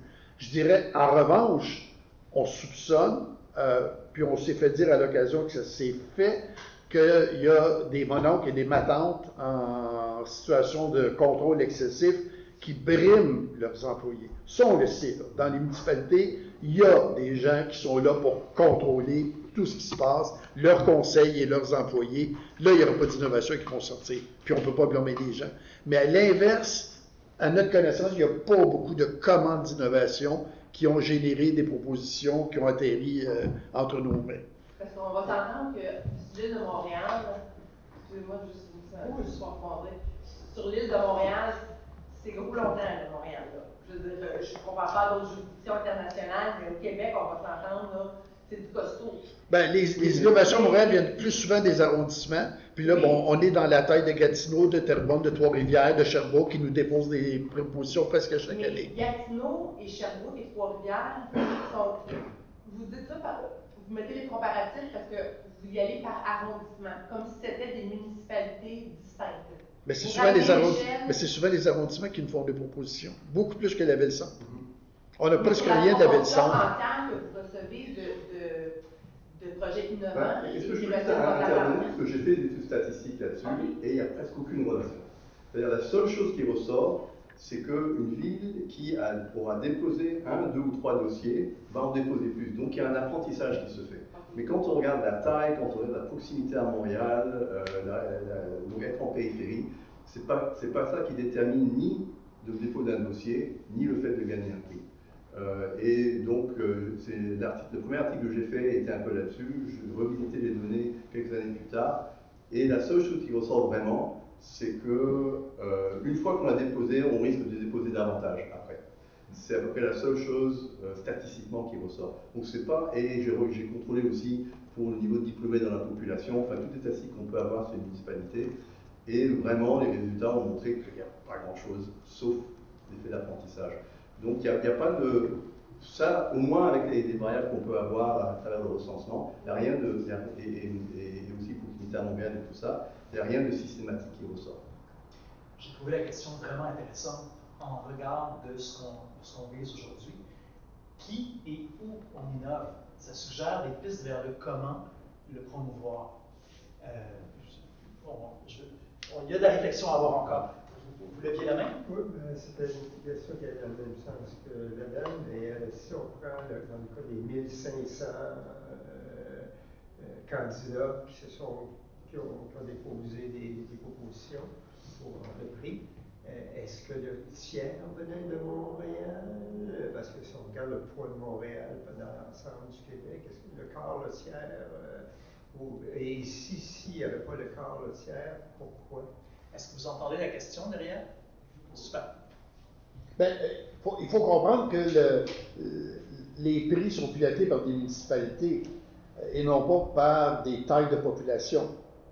Donc, c'est pas parce que Montréal représente le quart de la population du Québec ou que la région métropolitaine représente la moitié du Québec et la moitié des propositions vont venir de là. Il y a plein de petites municipalités qui font des propositions.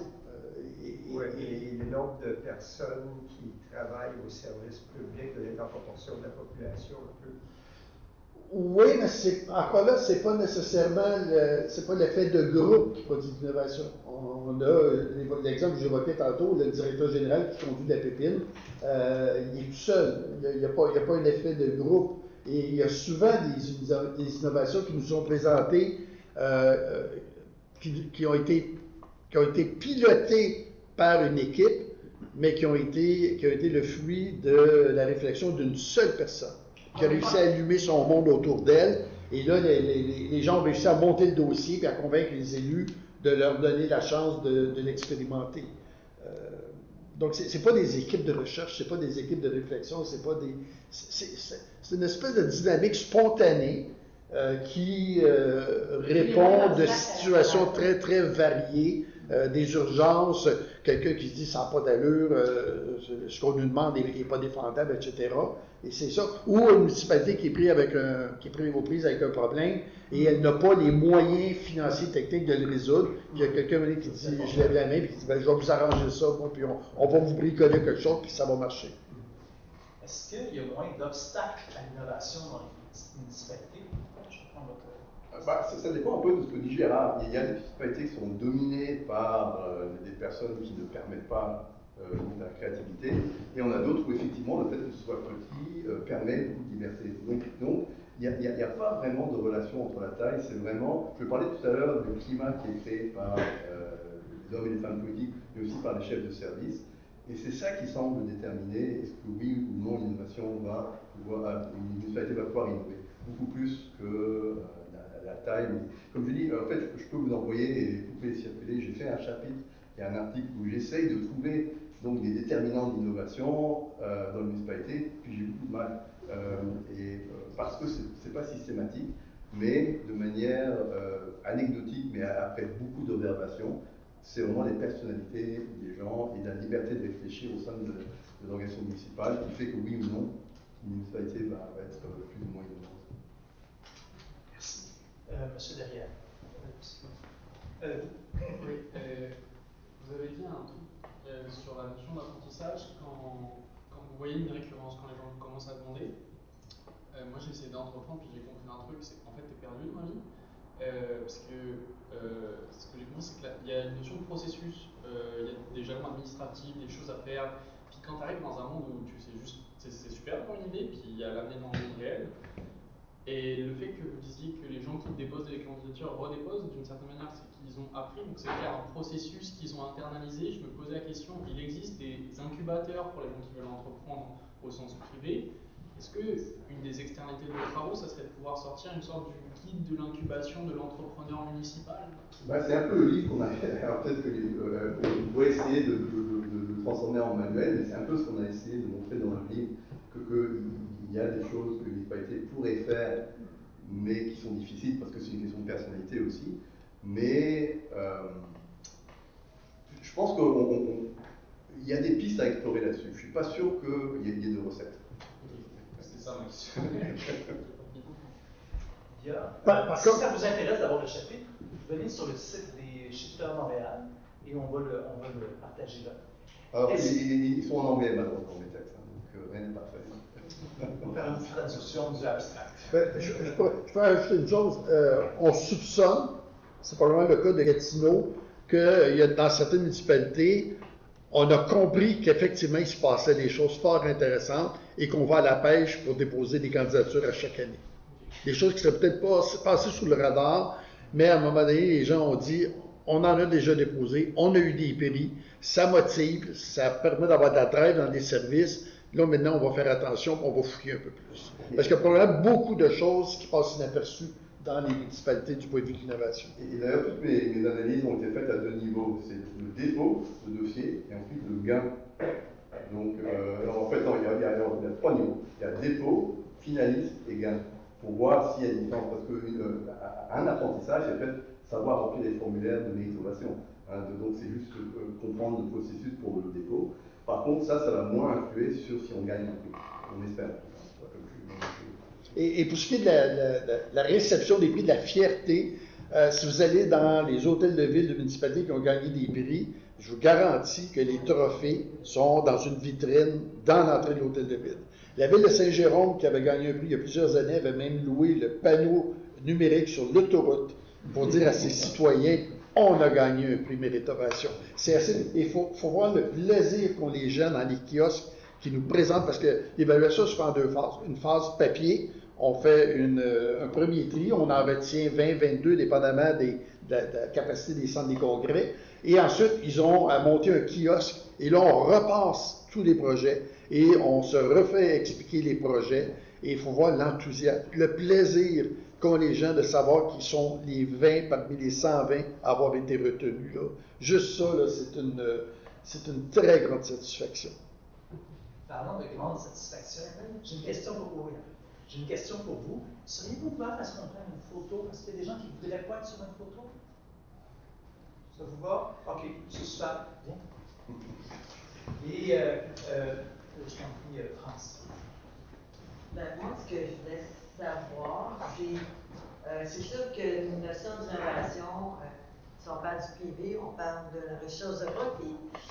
Est-ce que dans les dossiers, parce qu'il y a plusieurs innovations dont vous avez parlé, ça peut amener certains gains, donc des économies dans des façons de travailler, ça pourrait apporter des gains aussi s'il allait chercher des brevets puis qu'il y ait des retours qui soient réinvestis dans la municipalité, mais ça, c'est complètement d'autre chose.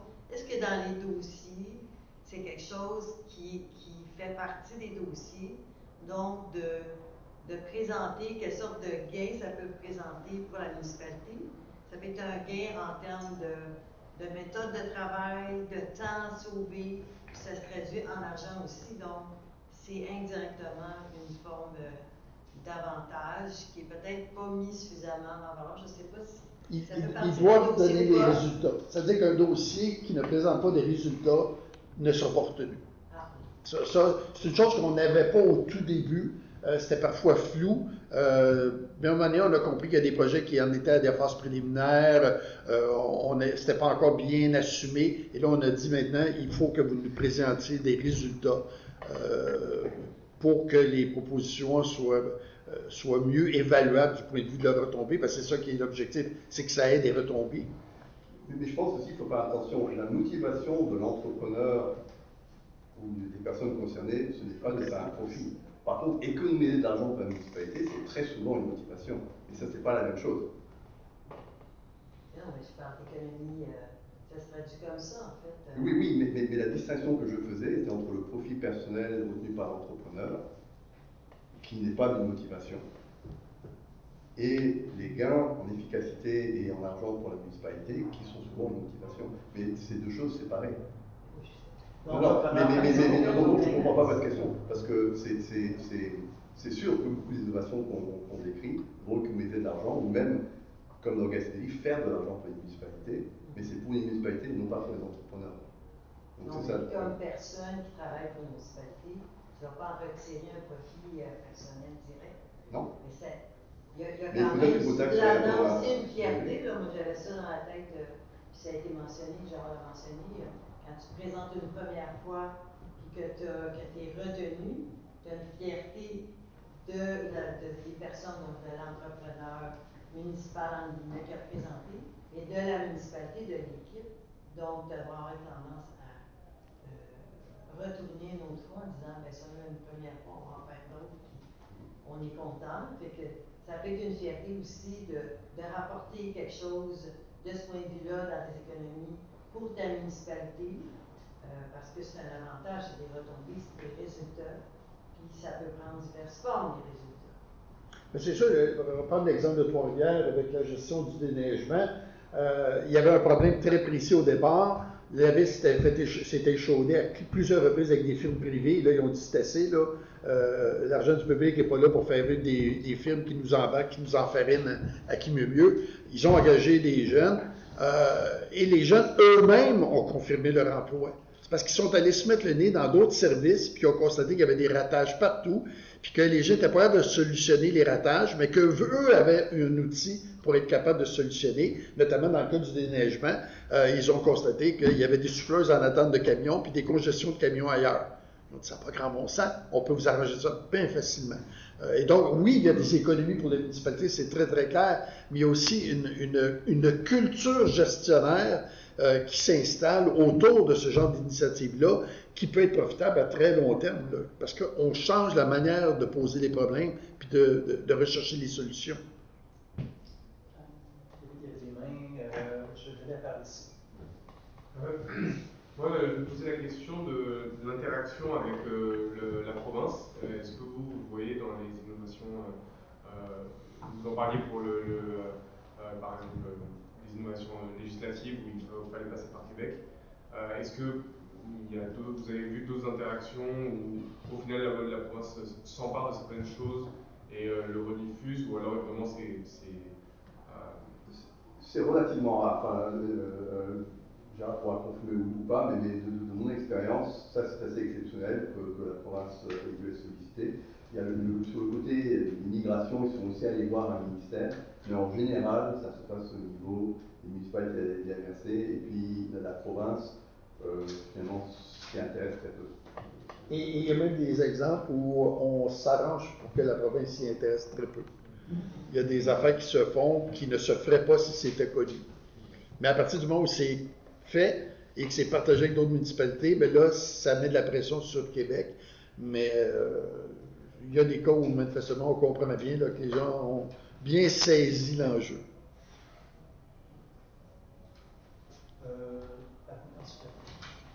Oui, je me demandais si vous aviez catégorisé les innovations, entre guillemets. C'était pour avoir votre retour d'expérience. Est-ce que vous avez vu des évolutions au cours de différentes années où vous avez pu assister au dépôt de dossier concernant les types d'innovations qui ont été faites? Est-ce qu'il y a eu des tendances au cours des années? C'était pour avoir votre retour là-dessus.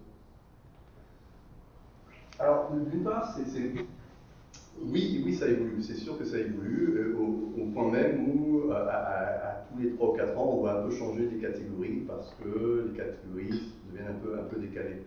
Mais aussi, pour que quelque chose soit innovant, il faut quand même que, évidemment, il y ait une certaine nouveauté. Donc, il y a quelques années, moi, ça fait 10 ans que je suis sur le jury. Donc, il y a une dizaine d'années, il y avait encore pas mal d'innovations qui tournaient autour de l'Internet, autour de la gouvernance un peu à distance. Maintenant, il n'y en a plus. Maintenant, ça, tout le monde le fait. Et donc, on est passé maintenant à autre chose, à justement des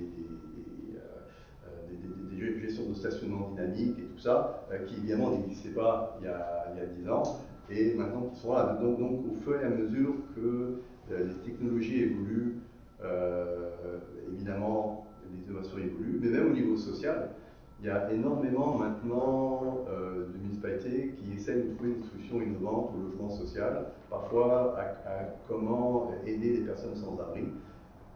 Heureusement ou malheureusement, il y a 10 ans, ce n'était pas le cas, et aujourd'hui, il y a beaucoup de municipalités qui proposent des solutions innovantes. Gatineau, l'année dernière, a présenté un beau projet justement là-dessus.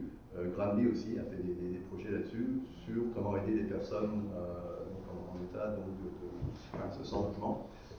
Et ça, ce n'était pas un problème il y a 10 ans. On a eu, par exemple, une vague de projets police communautaire. Parce qu'il y avait eu des problèmes dans certaines municipalités, les relations entre la police et les citoyens, avec certaines catégories de citoyens. Puis à un moment donné, il y a plein de projets qui ont émergé.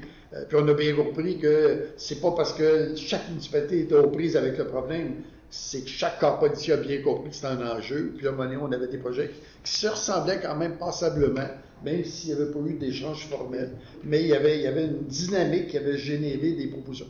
Par ailleurs, en revanche, on a de la difficulté à faire émerger des projets en termes de mobilité depuis quelques années. Et pourtant, la mobilité est un enjeu d'un bord à l'autre de la province. Les plus petites communautés commencent à réfléchir à comment offrir un service de mobilité, par exemple, aux citoyens qui vieillissent, par exemple. Et là, les projets émergent pas. Est-ce que c'est parce que c'est tellement complexe qu'on n'arrive pas à faire aboutir les choses? Pour l'instant, on ne sait pas. Mais peut-être qu'à un moment donné, pendant 2-3 ans, on va se mettre à avoir une grande quantité de projets dans ce domaine-là. Je vais poser une question complémentaire. Est-ce que vous avez un registre accessible pour nous de ce qui a été déposé, de ce qui a été salué? Comme l'a dit Gérard, depuis 2014, il y a tous les finalistes sont maintenant sur le site de l'UMQ. Là, vous pouvez aller voir, donc à chaque année, il y a une vingtaine de finalistes. Et là aussi, vous verrez qui a été primé. Donc, depuis 10 ans, depuis 11 ans maintenant, donc vous en retrouverez à peu près 200 là-dessus. Avant 2014, le registre n'est pas public. D'ailleurs, quand j'ai fait l'étude avec mon étudiant, on a dû faire des photocopies, on a dû tout rentrer à la main, parce que ce n'était pas encore informatisé. Juste un petit commentaire, parler de Gatineau, tout ça, les prix et tout ça. Je me demandais, en fait, Maxime Pellemot-Jobin, vous devez le connaître pour ses fonctions et tout ça, mais il a écrit un essai très intéressant sur un phénomène sur lequel moi je m'intéresse plus, c'est la répartition de la taxe fiscale pour le contribuable. Le citoyen, bon oui, il vit à Montréal, il peut être propriétaire ou pas, donc être soumis à l'impôt foncier, mais nous sommes toujours des payeurs de taxes. Nous payons nos impôts et la répartition de la taxe fiscale, elle est, selon plusieurs observateurs, pas seulement M. Pellemot-Jobin, mais un petit peu inéquitable à la lumière de l'ensemble des services qui sont offerts par les 3 paliers de gouvernement, étant donné que les municipalités sont les plus proches des citoyens et que justement ce besoin-là d'innover, on semble reconnaître que ça vient du grassroots, que ça vient de la communauté. pour motiver ça et trouver un nouveau... parce que, oui, des fois, on n'aime pas ça que Québec le sache ou qu'un autre palier le sache, mais c'est là où se trouvent les outils législatifs et quasi-législatifs. Si on veut être capable de faire des choses structurantes, on a besoin d'avoir un cadre législatif. Des fois, il est ailleurs que dans la municipalité. Donc, je me demande au niveau de la fiscalité et des outils d'avenir qui peuvent être pensés, qu'est-ce que vous avez observé sur ces questions-là, si vous avez regardé ça? Il faut comprendre que c'est un dossier d'une extrême lourdeur. C'est un dossier sur lequel, manifestement, Québec ne veut pas bouger. L'Union des municipalités du Québec, la FQM font des démarches année après année là-dessus. Il faut comprendre que les projets qui nous sont déposés ne peuvent pas être des projets de réforme structurelle de la fiscalité municipale. Je veux dire, on n'est pas là. Certaines innovations, des fois, ça te fait un cadre réglementaire adapté. On a quelques exemples. Le projet avec 3 partenaires qui était impossible dans une culture de silo, c'est un exemple. Le projet où les gens ont fait venir des familles d'agriculteurs, c'est un autre exemple où on a dû faire du démarchage. Il y a des projets comme ça où il y a une loi privée qui a été adoptée parce qu'on dérogeait. Mais ce n'était pas une remise en question systématique, radicale. C'était des irritants qu'on pouvait faire lever sans trop brusquer la machine à Québec. Mais si ça dépasse ça, on comprend que nous, on ne peut pas le savoir. C'est des projets qui n'aboutiront pas parce qu'ils ne sont pas viables d'entrée de jeu. J'aurais une question pour vous. On pourrait continuer un autre 15 minutes de questions, puis ensuite passer à une discussion. Vous êtes bienvenus à rester ici. Il y a la SAQ en bas si vous voulez remonter de la place. C'est possible. Et on peut jaser dans nos sofas, puis on peut continuer de façon informelle. Ou est-ce que vous préféreriez un peu plus allonger un peu la période de questions? Qui lève la main pour allonger la période de questions? On arrive à l'informel bientôt. Et c'est très correct parce qu'il y a des choses qui vont sortir comme ça. Moi, ce que je retiens, si c'est partiel, vous pourrez en ajouter, c'est que l'entrepreneuriat, l'innovation au niveau municipal existe bien, avec plein de points communs avec l'entreprise privée et des divergences. Un point commun essentiel, c'est que ça prend un besoin d'une bonne idée puis des porteurs de projets. Ce que j'ai compris, c'est que les porteurs de projets au niveau municipal, ça avait tendance à être une personne qui avait un entourage. Souvent des employés, rarement des élus. Puis le rôle des élus, d'après ce que j'ai compris, c'est surtout de rendre ça possible ou de ne pas être dans le chemin, tout au moins. Puis qu'il y a relativement, que c'est encore un peu isolé. Ça se passe un peu dans les municipalités. Puis le prix Mérite Innovation est parmi les outils qui répandent les innovations à travers les municipalités. Ce que j'ai compris aussi, c'est que ça prend des éléments habituels d'un cycle d'innovation. Il y a de la recherche et développement, il y a des projets pilotes. À un moment donné, il faut le déployer, puis ça peut réussir ou non. Puis qu'on juge le succès à partir dans le fond, de la réponse aux besoins perçus par les élus, perçus par les citoyens, etc. Ce que je comprends, c'est qu'on est dans un contexte où il y a du risque aussi, mais le risque n'est pas tout à fait pareil, puis surtout, on n'a pas la même attitude par rapport au risque. Il y a des risques de réputation pour le porteur ou la porteuse de projet. Il y a des risques de scandale pour la municipalité si ça plante.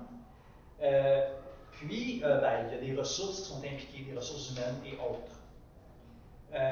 Ce que j'ai compris au niveau des externalités, c'est qu'il y a une petite nuance. On ne peut pas autant laisser les externalités en dehors de notre projet. Au niveau des municipalités, on est davantage redevable ou questionné sur ce qui se passe qu'un entrepreneur. Que les récalcitrants, ils doivent être inclus parce qu'ils font partie de la municipalité. Ce n'est pas juste des gens qui ne vont pas être intéressés, ils sont parmi nécessairement les parties prenantes. Corrigez-moi après. Puis, c'est très bien. Au niveau de la propriété intellectuelle, ben, ce que je comprends, c'est que il peut y avoir plutôt un avantage à développer des capacités internes, puis dans l'innovation municipale, qu'il y a une certaine conservation de la propriété de l'innovation, qui est rarement monnayée, puis qui est partagée. Et que ça permet surtout présentement de continuer à faire évoluer le projet, l'innovation, au lieu qu'elle soit un peu prisonnière des parties prenantes privées qui auraient été impliquées. Juste là-dessus, j'ajouterais, ces choses-là peuvent être comptabilisées. C'est autre chose. Pas rentabilisées, mais comptabilisées. Okay. Il y a un exemple fascinant qui me vient en tête. À Victoriaville, ils ont de gros problèmes comme municipalité, avec notamment tous les services techniques publics, les voies, aqueducs, éclairage, bâtiments techniques. La commission scolaire, qui a un territoire plus vaste, a de sérieux problèmes avec ses écoles. La commission scolaire a des ingénieurs en structure, des ingénieurs mécaniques et des architectes. La ville a des ingénieurs civils. Et là, évidemment, ils ont des problèmes croisés qui, en théorie, devraient être abordés en mode totalement séparé. À Québec, on ne peut pas concevoir que ça ne se traite pas en vase clos. Ils ont réussi à bâtir une entente dont ils ne se vantent pas, encore une fois. C'est-à-dire qu'on ne sonne pas les cloches pour dire à Québec, regardez ce qu'on fait, mais ils ont une entente de partage de toutes les ressources professionnelles. Et ils ont ajouté, parce que ça a bien fonctionné, ils ont ajouté une entente de partage de tous leurs équipements. Donc la bibliothèque municipale sert de la commission scolaire, les gymnases servent de la municipalité. Et ça, c'est fascinant comme expérience. Mais Victoriaville, c'est une ville fascinante à bien des égards. Depuis des années et des années, ils font des choses extraordinaires. Mais c'est un bel exemple, à un moment donné, où il y a un alignement de planètes qui fait, à un moment donné, on se dit comment on pourrait s'attaquer à ce problème-là. On est dans un cul-de-sac, notamment financier. On ne réussira pas à régler le problème. Ils ont trouvé une porte de sortie. C'est fascinant. Je vais donner la parole. Mais juste pour rebondir à ça, est-ce que ces innovations sont justement pour contourner la réglementation qui bloque l'innovation?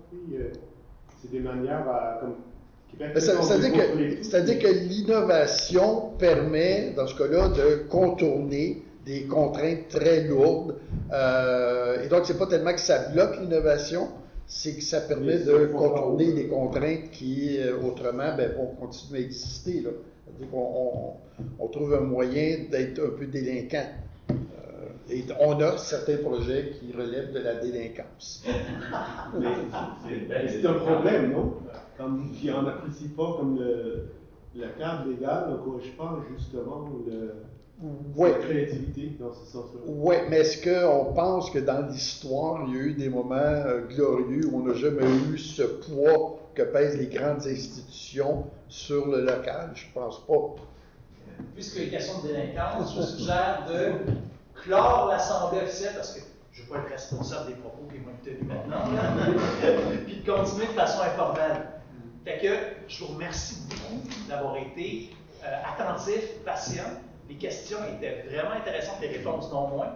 Puis, j'ai hâte d'entendre la suite des conversations. On était accueillis ici par Recto, qui est un espace que vous pouvez louer assez facilement, c'est pas cher. Une soirée comme ça coûte 250 $. Vous pouvez avoir des parties ici, si vous voulez. Puis il peut y avoir des assemblées publiques. Et c'est aussi un espace où vous pouvez venir travailler durant la journée comme moi je fais. Et les locaux sont utiles, fin de semaine, soir. Donc, je vous remercie beaucoup. Vous allez pouvoir accéder à des informations sur la soirée d'aujourd'hui sur le site des Chipteurs de Montréal, possiblement sur le site d'Ecto. Et merci à nos conférenciers.